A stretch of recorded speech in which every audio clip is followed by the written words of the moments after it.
Save reservation movement को लेकर इस दिल्ली के तख्त पर आ चुके हैं। कुल 7-8 मांगे लेकर हम आ चुके हैं। हम अपनी मांग रख रहे हैं इस सरकार के सामने। एक जो आरक्षण का एक्ट होना चाहिए, रिजर्वेशन एक्ट होना चाहिए, और जो प्राइवेट सेक्टर है, प्राइवेट जो उद्योग है, उनमें हमें आरक्षण होना चाहिए, यानी रिजर्वेशन इन प्राइवेट सेक्टर। ये चीज को लेकर हम यहाँ धरना प्रदर्शन कर रहे हैं।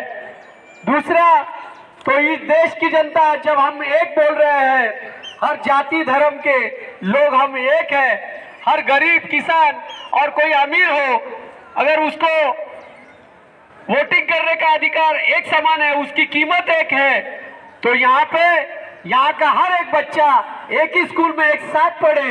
इसलिए इस देश का शिक्षा जो है, जो एजुकेशन है, उसका राष्ट्रीयकरण होना चाहिए। यानी हम यहाँ मांग कर रहे हैं नेशनलाइजेशन ऑफ एजुकेशन की। क्या नाम आपका?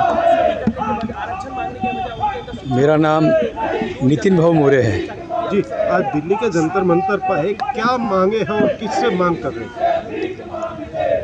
आज दिल्ली जंतर मंतर पर महाराष्ट्र से दलितों के तमाम अलग अलग संगठन जो है, उसके प्रमुख हम लोग यहाँ पर आए। हमारी जो मांग है वो नासिक में जो एयरपोर्ट है, उसको बाबा साहब अम्बेडकर के साथ, जिसने पूरे मूवमेंट में बाबा साहब को साथ दिया, ऐसा दादा साहब गायकवाड़ का नाम दिया जाए। ये मांग लेके हम यहाँ पर आए हुए हैं। रिजर्वेशन जो है वो रिजर्वेशन एक्ट होना चाहिए, वो रिजर्वेशन एक्ट की मांग लेकर हम यहाँ पर आए हुए हैं। नरेंद्र मोदी जी के नेतृत्व में एक अच्छी पहल हुई है। वो पहल ये है कि फॉरेन यूनिवर्सिटी जो है वो इस देश में आ रहे हैं। हम यही चाहते हैं कि एक अच्छी पहल है और उस पहल को मजबूत किया जाए। तो कैसे कर सकते हैं? ये फॉरेन यूनिवर्सिटी जो आ रहे हैं इस देश के अंदर, उसमें भी दलितों को रिजर्वेशन मिलना चाहिए। उसमें जो ओपन कास्ट के लोगों को जो 10% आरक्षण दिया है, उनको भी रिजर्वेशन होना चाहिए। हर एक को उस विद्यालय में पढ़ने का मौका मिलना चाहिए। और जो रिजर्वेशन अभी 10% ओपन के लिए रखा है, और जो बाबा साहब अम्बेडकर ने SC, ST, OBC, VGNT के लिए जो आरक्षण दिया है, वो आरक्षण का उस यूनिवर्सिटी में लागू होना चाहिए। ये बड़ी मांग लेकर हम जंतर मंतर पर आए हुए हैं। क्या लग रहा है, जो दलित लोग हैं उनको आरक्षण नहीं मिल रहा पढ़ाई को लेकर? हम ऐसे नहीं कहेंगे कि आरक्षण नहीं मिल रहा है। हम ये कहेंगे कि आरक्षण मिल रहा है, उसका और अच्छी तरीके से इम्प्लीमेंट होने के लिए एक और पहल करने की ज़रूरत है। सर, क्या कमियां नज़र आ रही है आपको? अभी जैसे कि ये 70 साल में हमने देखा आरक्षण है। 70 साल में कांग्रेस की सरकार थी, पर कांग्रेस की सरकार रहने के बाद बैकलॉग पड़ा हुआ है। मतलब बैकलॉग हम देखेंगे 70 साल में तो 1 लाख, 2 लाख, 5 लाख के ऊपर बैकलॉग गया है। उतनी सारी नौकरियां ये 70 साल में अगर मिलती थी तो अच्छा लिफ्ट अप मिल जाता था बहुजन समाज को, गौर गरीब समाज को। सर, एक बहुत बड़ी बात आपने बोली अभी कि आप दलितों के आरक्षण की भी बात कर रहे हैं, और जो सवर्णों को अभी 10% आरक्षण दिया। आप ये नई जो यूनिवर्सिटी आ रही है उनमें उनकी भी पढ़ाई की बात कर रहे हैं। देखो भैया, नरेंद्र मोदी जी ने 10% आरक्षण जो उच्च जातियों के लिए जो रखा है, तो जात भले ऊंची हो, पर अगर वो फाइनेंशियली पिछड़ा है, आर्थिक दृष्टिकोण से पिछड़ा है, तो उसके बच्चे को कब मौका मिले? पर सर, ये जो है इस सरकार ने जो पहल की, तो उसका तो स्वागत होना चाहिए। क्योंकि बाबा साहब अम्बेडकर ने जो सोचा, बाबा साहब ने भी यही सोचा ना कि जो दबे कुचले लोग हैं, जो बहुत फाइनेंशियली बहुत वीक पड़े, उनको मेन स्ट्रीम में लेके जाए। तो अगर ये सरकार ने ये निर्णय लिया है तो हम उसका स्वागत ही करते। इसलिए इस मांग को लेकर हम आए कि जो यूनिवर्सिटी आने वाली है, फॉरेन यूनिवर्सिटी जो इस देश में आने वाली है, अच्छी बात है। हम पैसा खर्च न करें जाके फॉरेन में जाकर, यहीं वो सब हमको स्टडी मिले। तो ये जो निर्णय है स्वागत है उसका, पर उसमें अगर हम आरक्षण देते तो सभी टप्पे के लोगों को मौका मिलेगा पढ़ने के लिए। और बाबा साहब अम्बेडकर के साथ आज बाबा साहब अम्बेडकर का पूरा मूवमेंट इस देश में किसी ने लेकर गया तो दादा साहब गायकवाड़ है। तानसेन भाई ननावरे ने आपको बताया होगा कि जो पहली फैक्ट्री मिग की जो बनी फाइटर प्लेन की, वो नासिक में बनी, दादा साहब ने वो बनाई है। तो इसलिए वो मिग फैक्ट्री बनते वक्त जो एयरपोर्ट वहाँ पर बना, इसलिए हम चाहते हैं कि उसका नाम कर्मवीर दादा साहेब गायकवाड़ को दिया जाए। सर है दिल्ली में इतने सफाई काम के लोग हैं, इनमें काम करते हैं, हम भी सफाई कामगार के लोग हैं। बोर्ड नहीं बना अभी तक, एक स्टेट लेवल नेशनल लेवल इनके वेलफेयर के लिए बोर्ड बनाया जाए, ये मांग लेकर हम आए हुए हैं। क्या लग रहा है सरकार सुनेगी, जागेगी? देखो हम बाबा साहब को मानने वाले लोग हैं, डेमोक्रेसी पे भरोसा करते हैं, सबको साथ में लेके जाने के लिए चलते हैं। खामखा हम किसके खिलाफ बात करके वातावरण बिगाड़ना नहीं चाहते। हम एक मांग लेकर आए और ये मांग अगर सरकार के ध्यान में नहीं आती तो और बहुत सारे तरीके हैं। यानी कि सभी को साथ लेके आप चलेंगे? सभी को साथ लेके चले। आज जो आपको 50 लोग दिख रहे हैं भाई, मैं आपको सबको बता दूं, उस समय आप भी रहोगे इसी जंतर मंतर पे, 50,000 लोगों का बड़ा मॉब हम लोग यहाँ पर लेके आने वाले हैं। आने वाले समय में 50,000। डॉक्टर बाबा साहब अम्बेडकर की जय, छत्रपति शिवाजी महाराज की जय, छत्रपति शिवाजी महाराज की जय, महात्मा फुले की जय, महात्मा फुले की जय, सावित्रीबाई फुले की जय, सावित्रीबाई फुले की जय, राजश्री शाहू महाराज की जय, राजश्री शाहू महाराज की जय। नहीं किसी के बाप का, अरे आरक्षण हमारे हक का, नहीं किसी के बाप का, अरे आरक्षण हमारे हक का, नहीं किसी के बाप का। केंद्र सरकार होश में आओ, होश में आओ, होश में आओ, अरे केंद्र सरकार होश में आओ, होश में आओ, होश में आओ। अरे होश में आके बात करो, बात करो, बात करो, अरे होश में आके बात करो, बात करो, बात करो। सर, दिल्ली का जंतर मंतर कहाँ से आए और क्या मांग आप लोगों की? हम बम्बई महाराष्ट्र से आए हैं।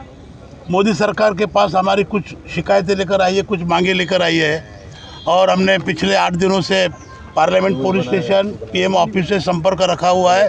और मुझे उम्मीद है कि आज हमें शिष्टमंडल को पीएम ऑफिस से हमें बुलाया जाएगा, हमारी मुलाकात की जाएगी। इस प्रकार का आश्वासन पार्लियामेंट पुलिस स्टेशन ने दिया है। जिन मांगों को लेकर हम यहाँ आए हैं, हमारी सबसे पहली मांग है कि इस देश में आरक्षण का कानून होना चाहिए।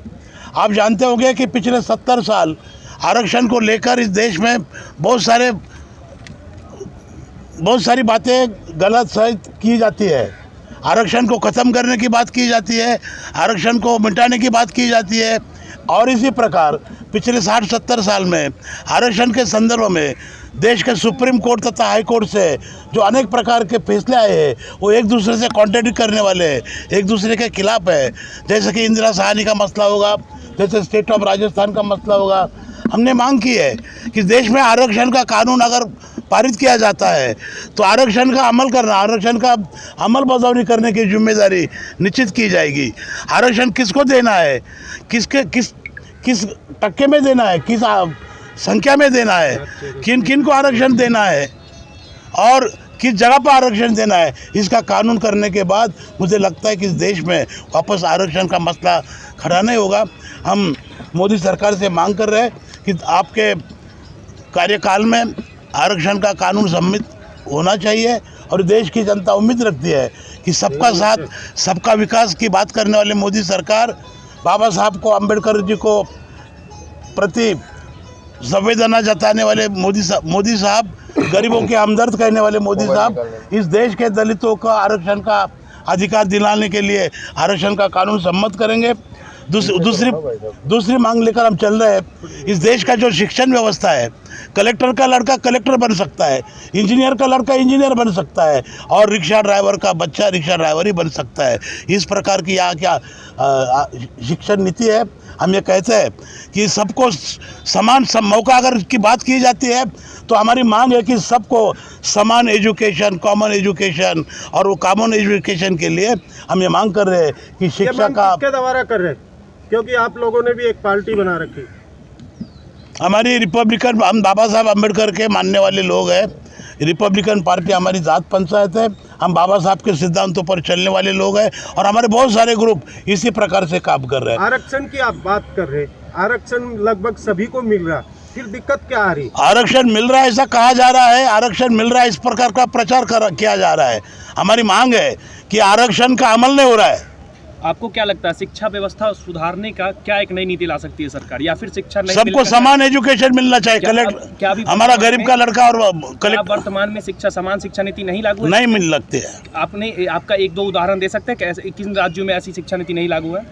मैं आपको बताऊं, आप कौन से राज्य में रहते हैं? आप दिल्ली में रहते हो, शायद दिल्ली में शिक्षा का सुधार अच्छा हुआ है, मैं नहीं समझता हूँ।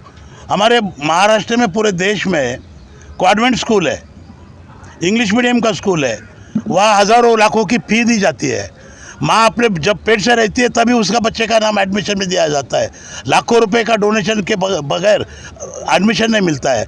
और गरीब का लड़का जो झोपड़पट्टी में रहता है, मजदूरी करता है, रिक्शा चलाता है, उसके लड़के को नगर पंचायत की एजुकेशन में जाना पड़ता है। उससे किस ढंग का एजुकेशन मिलता है आप जानते हैं, मैं भली भांति से जानता हूँ। हमारे महाराष्ट्र में मैट्रिक पास हुआ लड़का भी इंग्लिश में 2 कह नहीं सकता है, लिख नहीं सकता है। इस पर हम ये कहते हैं कि सभी को एक ही प्रकार का शिक्षण दो, या मिनिस्टर का लड़का हो या चपरासी का लड़का हो, दोनों को भी एक ही स्कूल में एडमिशन दिया जाए, शिक्षा का राष्ट्रीयकरण किया जाए। हमारी एक ही है ना, जो अभी आप नारा लगा, परम पूज्य डॉक्टर बाबा साहब अम्बेडकर के बहुत ही नज़दीक है, उनके दाहिने हाथ कहने वाले कर्मवीर दादा साहब गायकवाड़ थे। बाबा साहब अम्बेडकर ने कई बार लिखा है कि अगर मैं मेरा आत्मचरित्र लिखूंगा तो मेरे आत्मचरित्र के आधे पन्ने कर्मवीर दादा साहब गायकवाड़ के जिक्र से होंगे। उस शख्स का नाम हम नासिक एयरपोर्ट को मांग रहे हैं। आप जानते होंगे कि जब चाइना और हिंदुस्तान का वार हुआ और चाइना ने हमारे हज़ारों एकड़ ज़मीन ताबे में ले ली, हमारी बड़ी नामुश्किल से हार हुई थी। उसके बाद इस देश का संरक्षण मंत्री वीके मेनन थे, उनको बदला गया और यशवंतराव चौहान को मुख्यमंत्री कराया गया। यशवंतराव चौहान महाराष्ट्र के मुख्यमंत्री थे। हमने कहा कि हिमालय की मदद के लिए महाराष्ट्र का सह्याद्री भाग कर आया है। महाराष्ट्र के मुख्यमंत्री यशवंतराव चौहान देश के सुरक्षा मंत्री बन गए, लेकिन उनको पार्लियामेंट में किस क्षेत्र से चुनकर भेजने का ये सवाल जब पैदा हुआ तो नासिक में, जो नासिक लोकसभा कॉन्स्टिट्यूंसी दादा साहब गायकवाड़ की थी, दादा साहब गायकवाड़ ने बड़े विशाल अंतकरण से यशवंतराव चौहान को नासिक से बिन विरोध अनअपोज चुनकर भेजा था। तब यशवंतराव चौहान ने कहा था कि दादा साहब गायकवाड़ आपके मेरे ऊपर बहुत सारे एहसान है, मैं आपका एहसान चुकाना चाहता हूँ, आप कुछ भी मांग लो। दादा साहब गायकवाड़ ने कहा यशवंतराव को कि यशवंतराव जी मुझे जब ज़रूरत पड़ी मैं मांग लूँगा। और इस देश के सौभाग्य से इंदिरा गांधी जी के नेतृत्व में इंडो रशिया एग्रीमेंट हुआ, भारत रशिया का करार हुआ, दोस्ती हुई। उस रशिया करार के अनुसार हमारे देश के लिए मिग फाइटर का अभी आप चाहते क्या हैं? यहाँ दिल्ली के जंतर मंतर पहुँचे, ये तो आपने पुरानी बताई कि किसने क्या मांगा, क्या चाहा, क्या नहीं मिला।